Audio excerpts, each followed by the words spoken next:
Hi guys, welcome to miss brides kitchen. இன்றைக்கி நம்ம என்ன டிஷ் பார்க்க போகிறோம்னா வெஜிடபிள் தோசை. இதுக்கு வந்து நான் 2 ஆனியனும் ஒரு கேரட்டும் எடுத்துக்கிறேன். இந்த ஆனியனை வந்து நல்லா ஃபைன் சாப் பண்ணிக்கோங்க. கூடவே கேரட்டையும் நல்லா ஸ்லைஸ் பண்ணிக்கோங்க. நான் 2 பேருக்கு தான் செய்கிறேன்றதுனால 2 ஆனியனும் ஒரு கேரட்டும் எடுத்திருக்கேன்.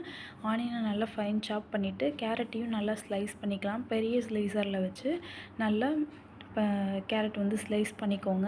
இந்த மாதிரி கேரட்டையும் நல்லா ஸ்லைஸ் பண்ணி எடுத்துகிட்டு இது கூட வந்து 2 பச்சை மிளகாயும் கொஞ்சம் கறி லீவ்ஸும் கொஞ்சம் கொத்தமல்லி இலையும் போட்டுக்கலாம். பட் எங்கள் வீட்டில் குழந்தை இருக்கிறதுனால காரமாக இருக்கும், பச்சை மிளகாய் இலையெல்லாம் எடுத்து போடுவாங்கன்றதுனால நான் வெறும் ஆனியனும் கேரட்டும் மட்டும் ஆட் பண்ணிக்கிறேன். இந்த மாதிரி ஆனியனை நல்லா ஸ்ப்ரெட் பண்ணிக்கோங்க.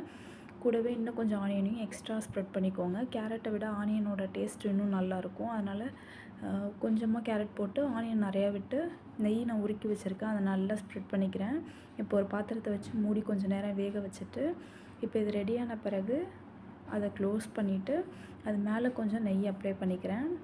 அப்ளை பண்ணி ஒரு 1 மினிட் வச்சுருந்து எடுத்தோன்னா நல்லாயிருக்கும். இந்த மாதிரி வச்சுருந்து எடுத்துகிட்டு இப்போ இதை வந்து நம்ம சர்வ் பண்ணிடலாம். ரெடி ஆயிடுச்சு. இப்போ இது கூட வந்து கீ கோகோனட் மில்க் சாம்பாரும் கூடவே தேங்காய் சட்னியும் கொஞ்சம் கார சட்னியும் வச்சு கொடுத்துடலாம். அவ்வளோதான், வெஜ் தோசை ரெடி. தேங்க்யூ.